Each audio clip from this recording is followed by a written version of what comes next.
We interrupt this program to bring you a special report. On today's segment of Know Your Rights, we're looking into legal developments concerning privacy, technology, and law enforcement's use of GPS tracking devices without an individual's consent.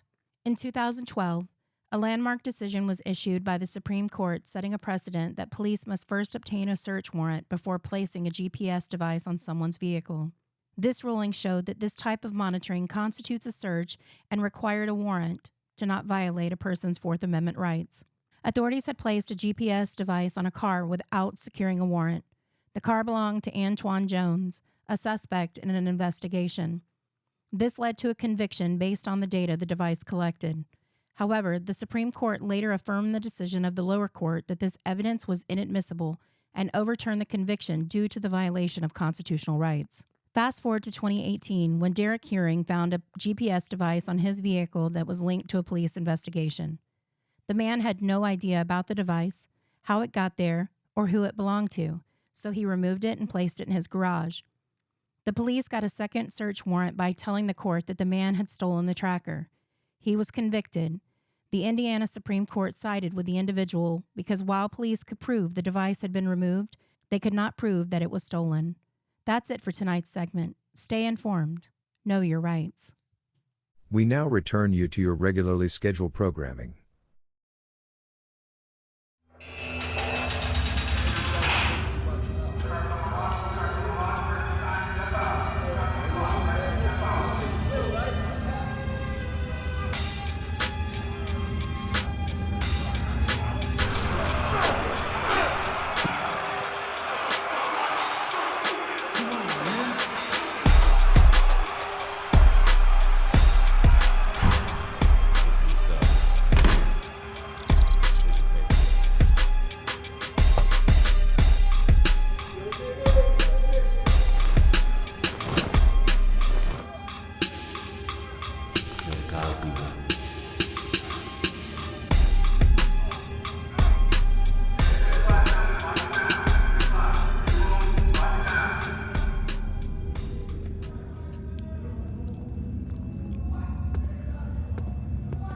Open cell 13. Open your mouth. Spread your legs. Clear. Let's go.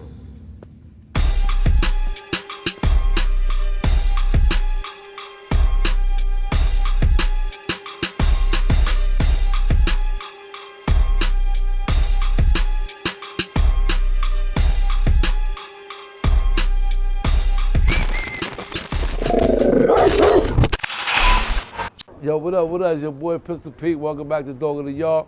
Today we got Melo in the building. Fuck your life, you know what I'm saying? And with that being said, let's get right to it, man. Dog of the Yard, Lower Eastside. What up, Melo?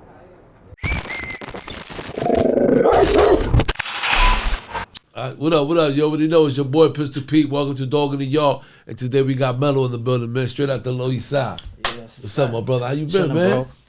Chilling. I ain't seen you, man. Yeah, it's been a while. Off of parole now. Okay. You know what I'm saying? Since the last summer we was here. All right. 2 years free and clean, doing the right thing. You know what I'm saying? All right. So that's great, man. I'm happy that you focus and you out here doing the right thing. I want to, for the people that don't know you know what I mean, let's get back a little bit of your little history about where where you was raised. I know you from the Lower, that's where you was raised, your siblings, all that, and and what leads you to get into some shit that got you locked up. All right, so more or less, like, I've been incarcerated my whole, entire adult life. Since 2006 till now. So basically... So what age is that? 17. 17, I first got incarcerated. I got hit with sentences with 8.5 flat. Came home, started hustling, got caught up hustling, did a 5 flat for hustling. And then I've been home clean ever since. Okay, but tell me a little bit of your background. You got siblings? You got brothers and sisters? Yeah, I got one sister. One sister, okay. You know what I'm saying? One sister. Yeah, your moms and pops in your family? My moms. In your life? Yeah, I got my moms and my pops. My pops, unfortunately, he passed away when I was a kid and all that, but I got a big family coming out of Coney Island. So all my pops' brothers, is like 13 of them on my father's side. So all my father side of the family, from Coney Island, always like was there for me. Always intervened. Always. It was like a father figure. Yeah, my uncle and shit. He stepped like that. up, of course. Legendary. In Coney Island, my family's legendary. Yeah. From back in the day, yeah, era type. So at least shit. you had that support of the family in Coney Island. For sure. So so you caught a bit. You said you caught a bit at what age? 17. 17. I was sentenced to 8.5. How was that, man? I mean, 17, you young as hell. Man, you know what I'm saying? What was Like, going through your mind? Where you caught that case at? Where that's happening at? Downtown Manhattan. Caught that case in May 2007. You know what I'm saying? So I'm kind of like growing up and shit. Like we ain't skipped no levels. So we came like from elementary school, kickball, dodgeball, manhunt. You know what I'm saying? Scalesies. Coming outside. Then we started like shooting dice. Okay. Selling weed. And then we started like, you know, getting into like the street life more deeper into it. You know what I'm saying? You get more serious and shit. But more or less, I got arrested for I was charged with attempt murder. Okay. In the first. We dropped down to assault in the first. Sentenced to 8.5. Went up north. So I went from like high school playing basketball with like from Coney Island with dudes that make it to the NBA and all that. Yeah.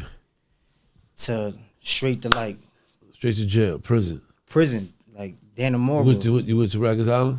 I was on Rikers Island, but I bailed out, so I was on Rikers Island for like briefly 6 months. Okay.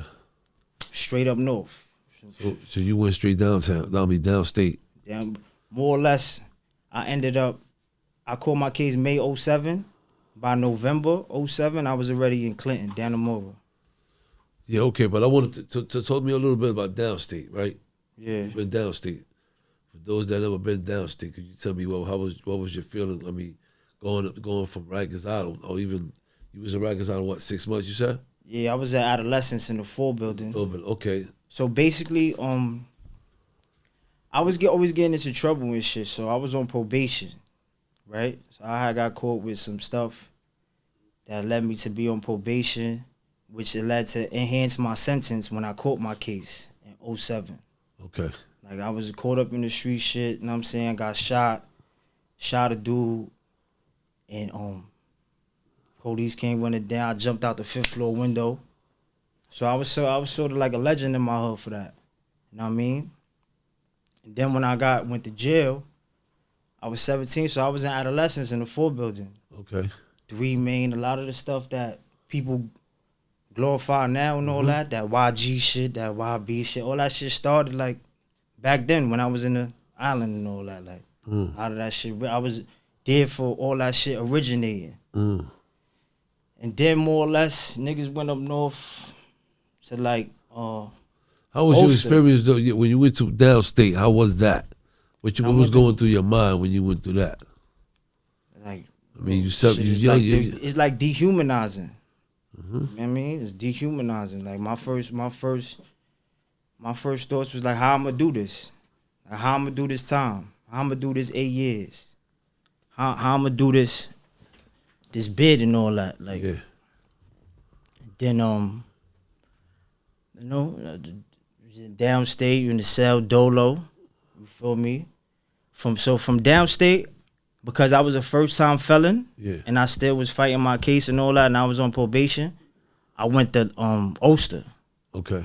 So from Ulster, I went to Lakeview, Shock.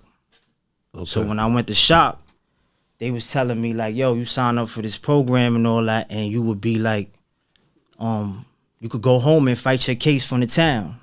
You know what I'm saying? So I was in Shock, Lakeview, going back and forth to the island, fighting my attempt. Okay. They was offering me 15, then they offered me 12, then 10, and then the final offer was 8.5, and I had to take that. You know what I'm saying? I remember being in the courtroom. There's a lot of pain and shit that go when you get locked up. Of course. My moms and my aunts and them crying, my cousins crying. I'm looking back at them like, yo, why y'all crying for? Like, I gotta do this time. But then it's not till years later you realize your family and all that, they affected by that too. So they do time with you too. They love you and shit. Especially when, you know, growing up, I was the only man in the household. Without a pops, it's just me, my moms, and my sister. Holding them down. So basically, like, from downstate to Ulster to Lakeview, back to the island, going back and forth. So I'm telling them, like, yo, they offered me 15. I got a violent case. Your first time felon, as long as you got sentenced to three years and less, and your first time felon, you automatically go to Lakeview. You automatically go to Shock. Oh, shit. Automatically. You know what I'm saying? So then, when I was in Shock, and because I was on probation. Okay. So they took my probation and gave me a 2 flat. For the probation. For the probation. So then when I came back to the island, I got sentenced for the attempt. 8.5 flat. It superseded that. I went straight from Lakeview, packed up, straight to Clinton, Dannemora. You know what I'm saying? Shit. And I'm 17 years old. I still got a headline, you know what I mean? I still got my shit and all that. I'm walking down Lower F, reception gallery. I see niggas with the carpet, TV in they cell, boombox, whatever. Niggas walking around, good chains on. Grown men, lifeless, you know what I'm saying? Living, you feel me? And you know what I mean? Every day is a red dot. Every day niggas getting shot, niggas getting cut, stabbed up or whatever. So what was your reaction when you first hit the yard and you see all their body courts? You see they got the like key courts, they got the Bloods, they got the Muslim. Yeah, I mean, bro. how was that? My experiences, so I learned from my family back in the days, like real early on. You never tell on nobody, never join no gang, never join no gamble, and don't fuck with no gays. Feel me? So I knew that coming into the system, and that shit been instilled with me since a little nigga, since a little boy. You know what I'm saying? So more or less, you follow the rules. I followed the rules. You know what I'm saying? So facts. but I always was like, I had a lot of pride issues. You know what I'm saying? Like I didn't have no identity. Right. You feel me? Trying to figure out my lane, figure out my way. I remember my first time in the yard, I jumped right on the court. The white boy court. You know what I'm saying? I looked around, I observed, I said, I'm gonna get in, I grabbed the dumbbell. And I remember this big biker looking dude with tattoos and all that, he ran down on me, like about to do something to me, like straight handle me. And there's one dude named Patty Irish. I'll never forget him. He was like, yo, chill. Like, he looked like he might not know. You know what I'm saying? He was like, yo, what you doing? I was like, I'm about to work out. He was like, you can't just walk on nobody court right over here. Like, you gotta know somebody. Like, you can't just, dudes will get at you. Like, looking at the dude, like, debating whether to take the challenge or keep it pushing. I'm like, let me just jump on this bar real quick, figure out what's going on. Yeah. And I was very fortunate enough to my first visit ever. My moms came to see me. It was December 07. And I was with a dude. He had an 88 number, meaning he been down since 88. He was from Lower Eastside. His name was Rico. Okay. Rico Nadi. And my mom's was looking at him, and he was looking at my mom's, and I'm like, yo, Mom, stop looking at this dude. Like, you gonna get me into some shit. Like, I'm not playing that. Nobody gonna talk to my moms on the floor, because you got a lot of predators. Yeah, of course. Dudes that try to, like... And have somebody go up there and visit him. He basically was like, he got up. Yeah, he got up, and he had told my mom was like, yo, Rico, and he looked, and he's like, yo, whatever, yo. And they kicked it. He was like, yo, that's your man? Nah, this my son. Came out, you know, he was Boricua, he was Spanish. He came out like, yo, come to the yard, So my time in the yard, he big net bag, coat, boots, thermals, Focus. Fish, soups, cans, all that. Yo, make that back to yourself. You can't, because you could go to, in Clan, you could go to the yard with food, but you can't come back with it. Yeah. Because they got the cooking courts out there.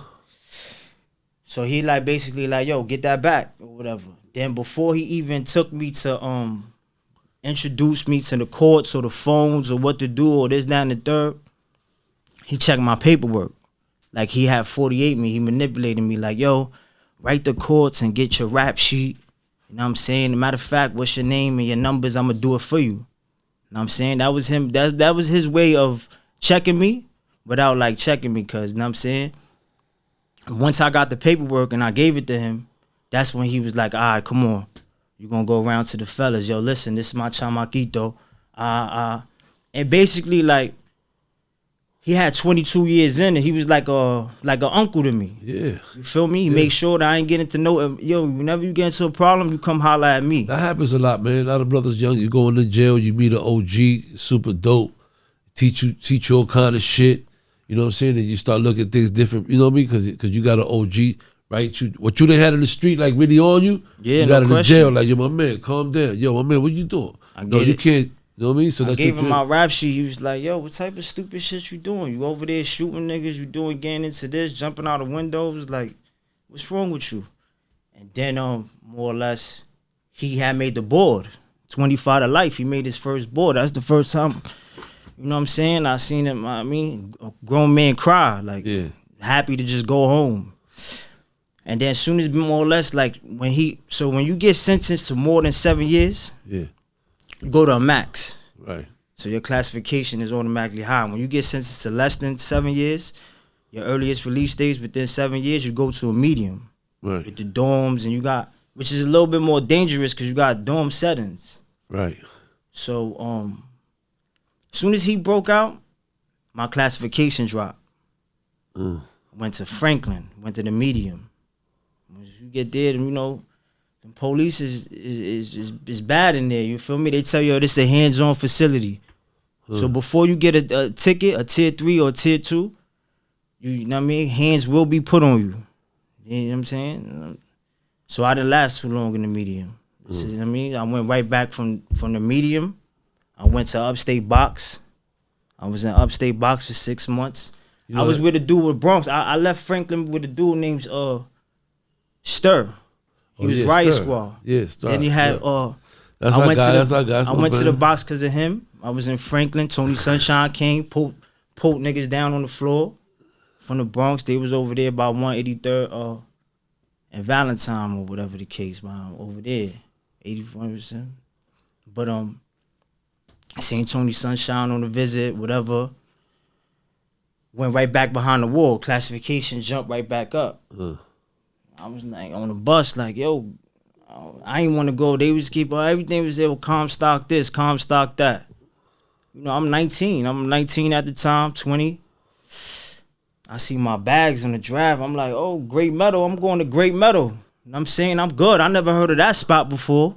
Great Meadow, that shit sounds sweet. Niggas is laughing on the bus like, yo, shorty, you going to Comstock. Great Meadow is Comstock. Yeah. You know what I'm saying? You get there.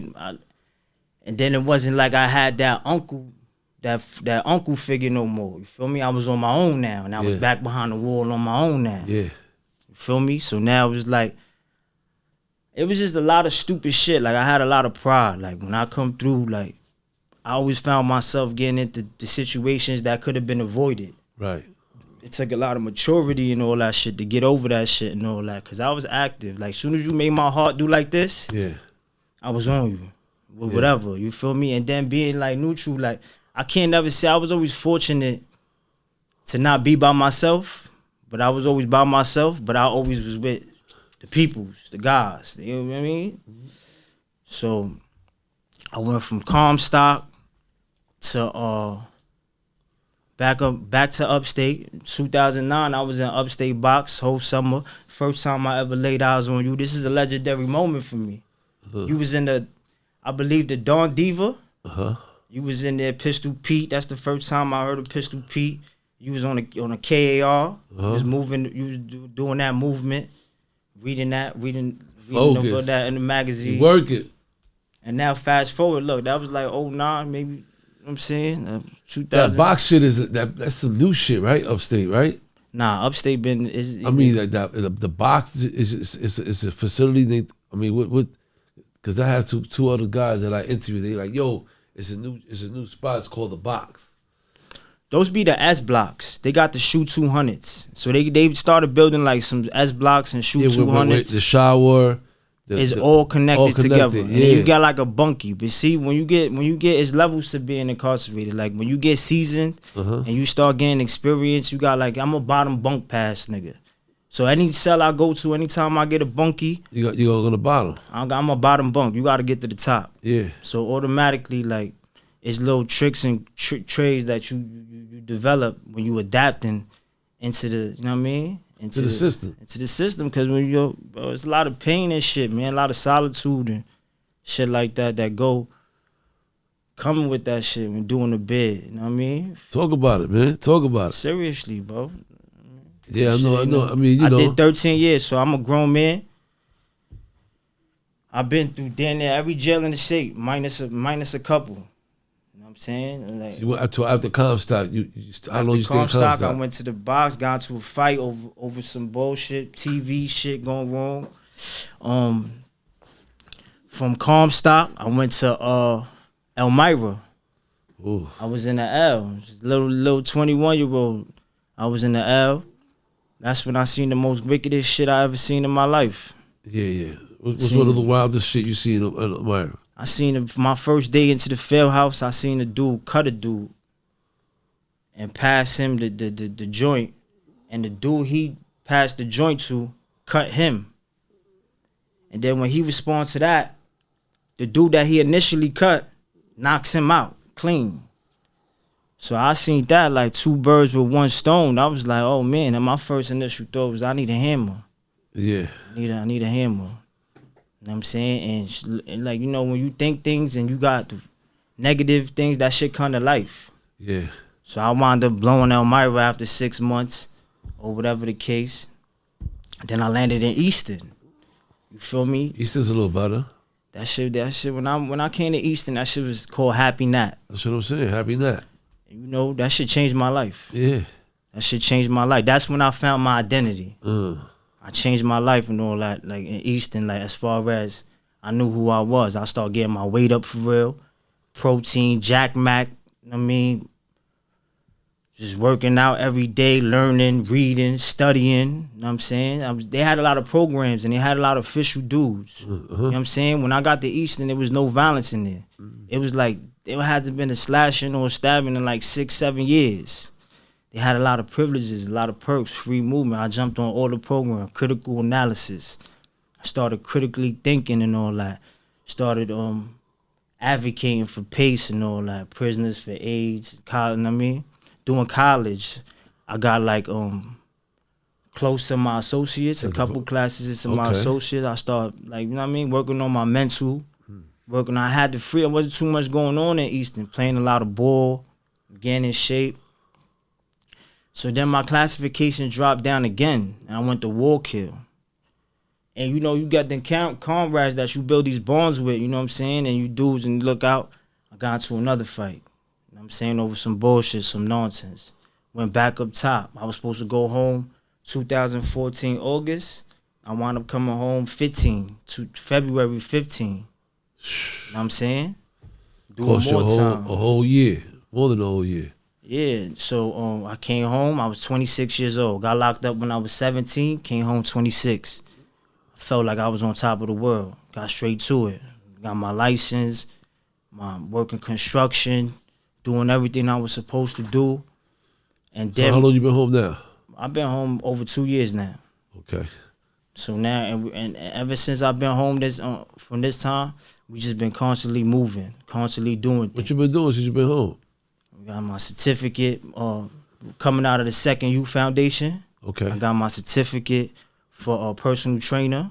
Okay. So I'll be working out, doing that a lot, you know what I'm saying? What certificate you got for personal trainer? I got my license. Oh, you got your license. Yeah, because they got a few, right? Which one, the NFPT?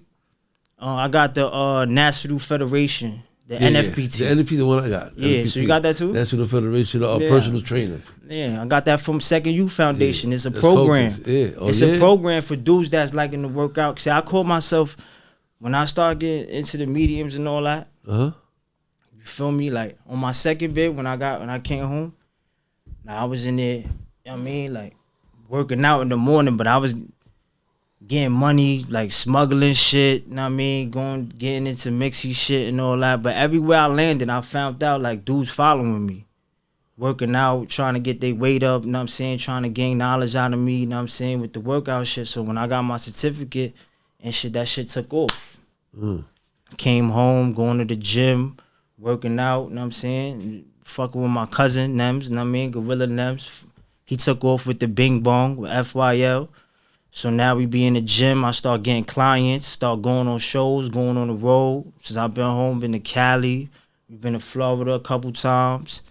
We about to do the that's how your thing. that's how I'm here. That's what I'm talking about. That's what I'm saying. We just trying to monetize everything we do. Everything FYL. I love everything you're doing. You know what I'm saying? You came Everything a long way. A long You know way. what I'm saying? You've been through a bunch of bullshit. You know what I'm saying? And sometimes it takes a little while for us to get identity and know who we are and take control. Because sometimes we don't have control. We spaz. You know, any little thing, you know, it happens. It be like that. Like, You know? dude, like a lot of soul searching and shit that come into that shit. Like, I can relate to all that shit, man. You know what I'm saying? I went through all that, brother. I was a wild boy too, man.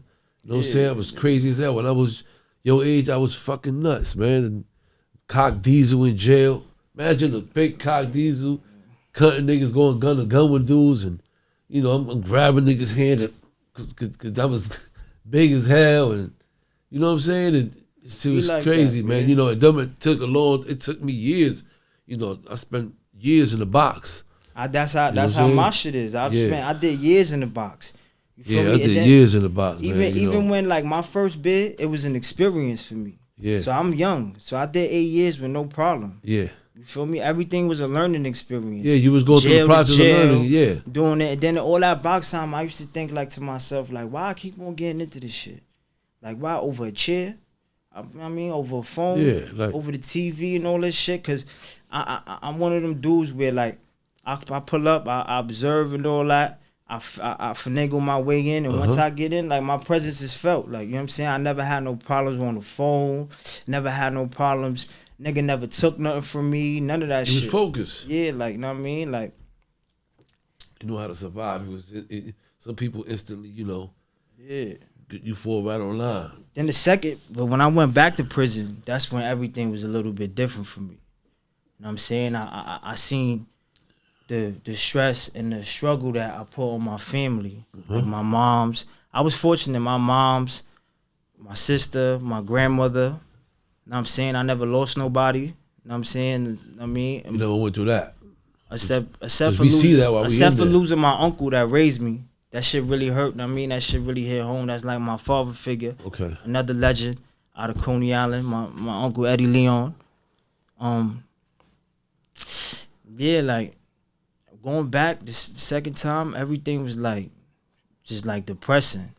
That shit was just like having to strip search again, having to do this. Like my first time on Rikers Island, like dudes had the phone hanging. You feel me? Like not oppressing. Like I was the type of dude that like the dudes that was oppressing in the crib or whatever the case, like I deaded that. Yeah. I come through and that shit is over with. You feel me? I remember getting into it over the phone. Like and the police was with the dudes. They was ganged up with the dudes. You know what I'm saying? So the dude been in the crib for 2 years. I'm just coming in and he got the phone hanging, not letting nobody get on. And I'm trying to call my mom. I'm trying to call my peoples. I'm trying to call my lawyer and all that. You know what I'm saying? So, and all that. And we got into it and I just remember the police spraying me. But fighting 2 dudes, the police spraying me. And I remember thinking like, yo, who's gonna call my moms and tell my moms that, I mean, I died on the island over the phone. You feel me? Like, I mean, so that experience right there, I always defended myself, you feel me? Always, you know what I mean? Like, you know what I mean? Just. I mean, listen, man.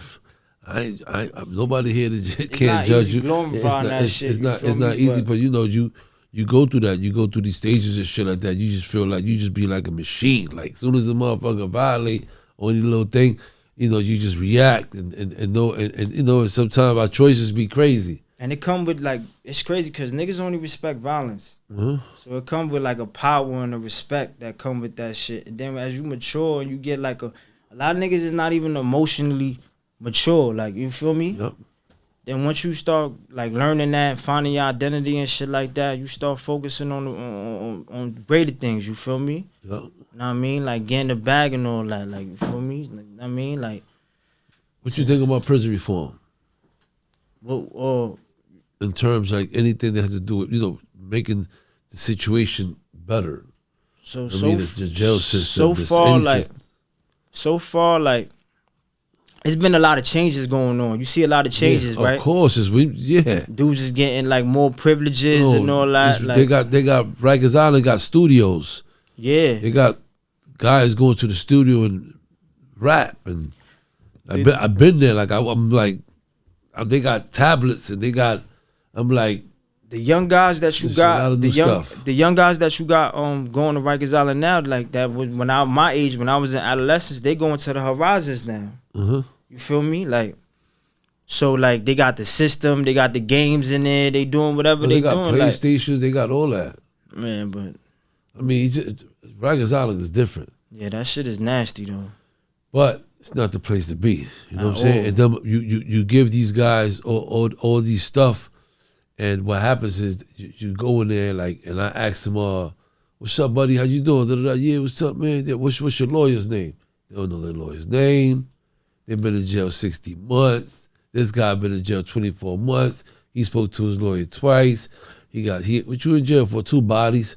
Damn, you here just playing PlayStation?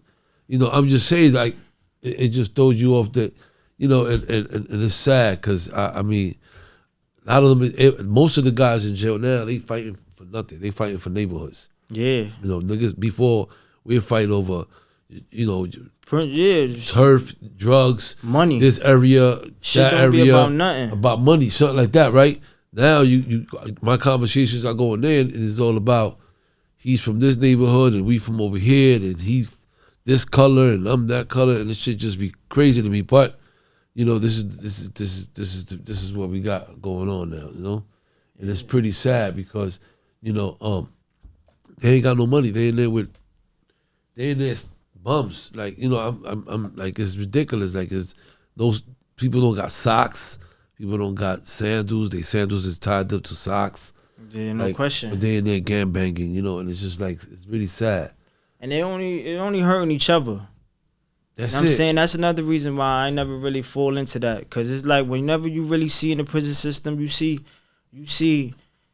like them banging on themselves. Whatever dudes is jacking, whatever dudes is, it always wind up turning on against themselves. You feel me what I'm trying to say? Yeah. Like, so I never really got caught up into that, you know what I'm saying? But I overstand the prison politics, you know what I'm saying? Growing up in the system, you feel me?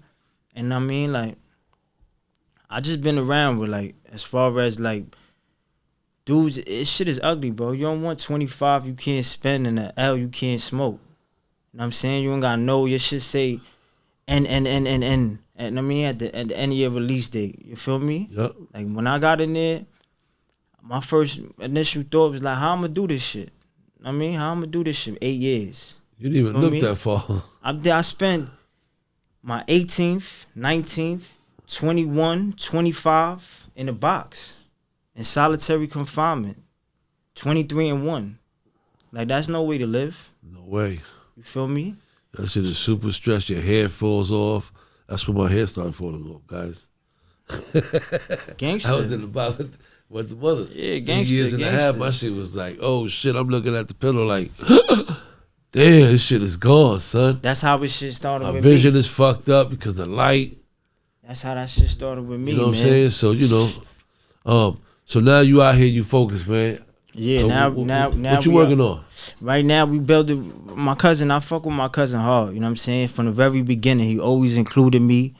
You know what I'm saying? Come to visit me, send me, put money on my books, and even before I went in, when he was on his rap and shit, nobody seen the work he was putting in before the shit. You feel me? When there was 20 people at his shows, then 100 people at his shows, to 200, to now thousands.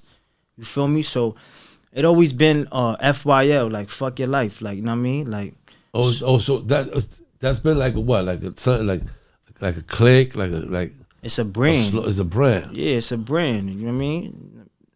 So like, you working with your cousin on that brand? More or less, yeah. He be schooling me. You know what I'm saying? Because he got his foot in the door. Finally, let's have your cousin pull up, man. Come on. Man. Yeah, no question. Pull up with that chair real quick right here, so we can know what he's doing. What's your plans? With your whole thing and all that y'all got going on. But what's up, Nems? We got Nems in the building, man. Yeah. So like I was saying, right? This is your cousin, man. Tell me a little bit about him, man. Since he's been home, like, he's been focused, working on, your brand and everything y'all been doing. I mean, my cousin right here doesn't get more loyal Facts. than my cousin right here. I had 2 other cousins like that. My cousin Ricky and Takeover, rest in peace. They both passed away. But there's especially the more deep you get in the game and the entertainment field, everybody wants something. He's one person that can get whatever he wants from me, but never ask me for nothing. You know what I'm saying? Amazing, There's bro. some people in your life that whether you wrong, right, no matter what, they going down with you. You know what I'm saying? Mm-hmm. Like, without a question, if something was to pop off, they there. There's no running involved. There's no nothing. He's one of them. Since he came home, after his first bid, I remember he told me after his first bid, he's like, yo, cuz, I think I got like another 10 in me. I was like, yo, you bugging. He was ready. He was institutionalized. Yeah, you know that what I'm was saying? the state of mind. But it wasn't like he wanted to. It was just like, yo, if something pops off, I'm ready to, Yeah. Now, after his second bid, we more into just doing positive shit. Like, he comes, like, he lives in a whole different borough than me, bro. He comes 3 to 4 times a week to meet me by my crib, and we work out 3 to 4 times a week. Facts. That's great. Good We're shit. about to do a 40-city tour. He's coming with me. You know what I'm saying? We're going to be on our workout shit, but we also, I want to provide opportunity. I want him to see the whole fucking country just like me. You know what I'm saying? And he's been locked up, but he just got off parole, and now I want him to see the finer things in life. Like, that jail shit is over.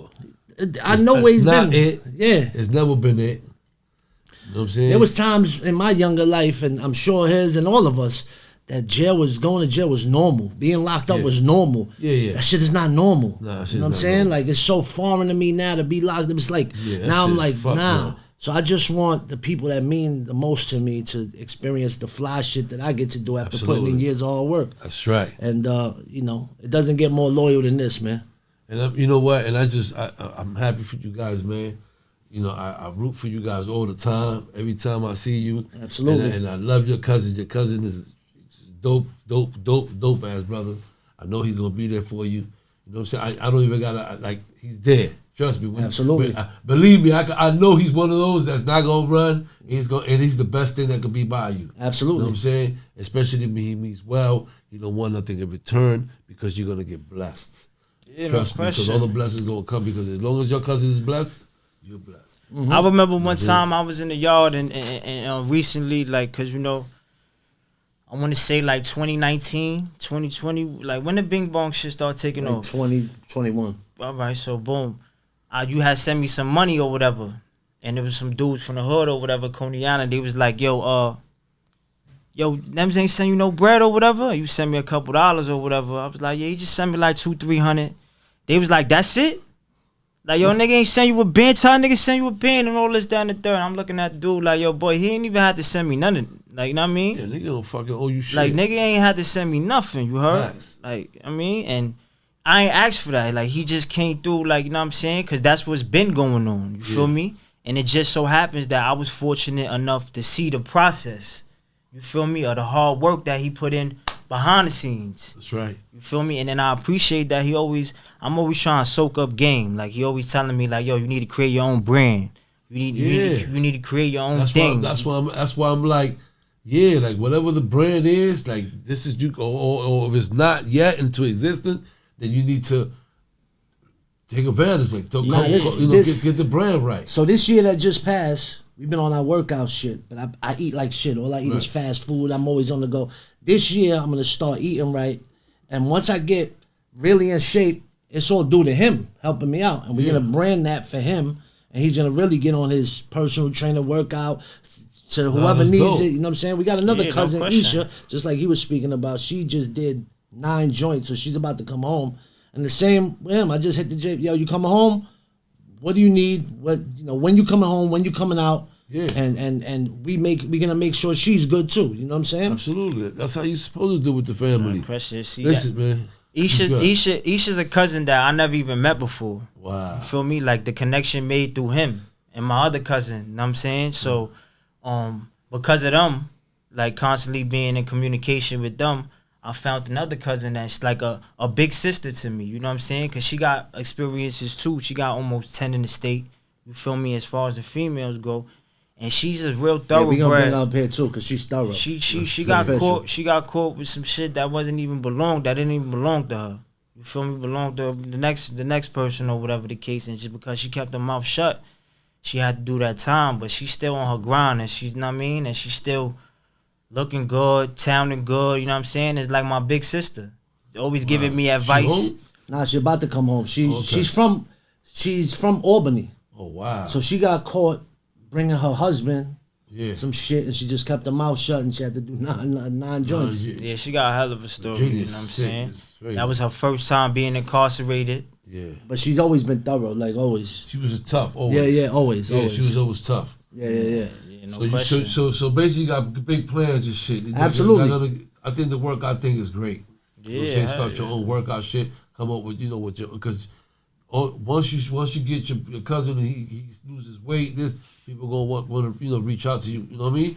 But it's a lot of things that you can get yourself involved. Yeah, no Just question. by being around, because the opportunity's gonna come. Exactly. You're gonna be around.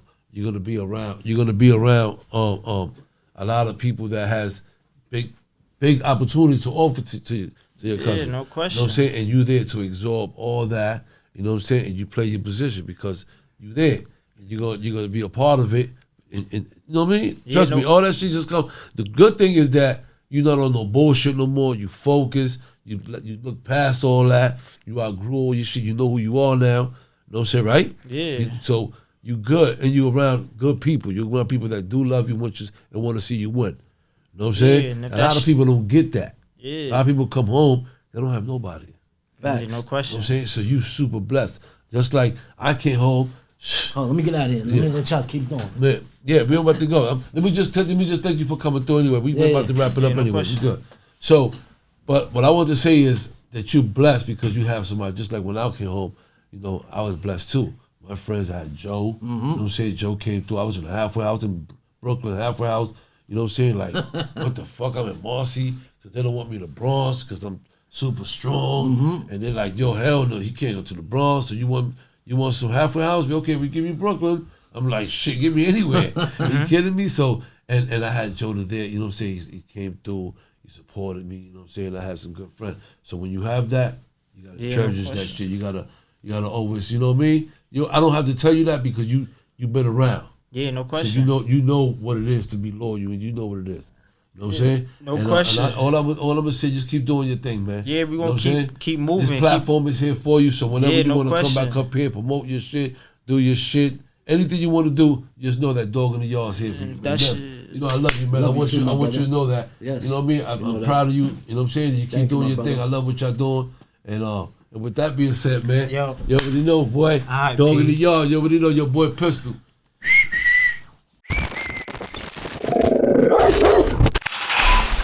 What up? You already know it's your boy Pistol P. Welcome back to Dog in the Yard. As you can see, we still out here, Swiss cheeks. You know what I'm saying? No matter what's the weather, we gonna get this fried chicken and waffle all put together. And with that being said, I want to thank Melo for coming through. Keep doing your thing. Stay on that personal trainer. Shit early. Stay on that personal trainer. I might need some help, so I'm gonna holler at you. You know what I'm saying? Because I need to get focused. Yo, Nems, salute, man. You already know. And keep up. And as a matter of fact, fuck your life, man. Stay with that. Stay on that. You already know it's your boy Pistol P, Dog in Y'all.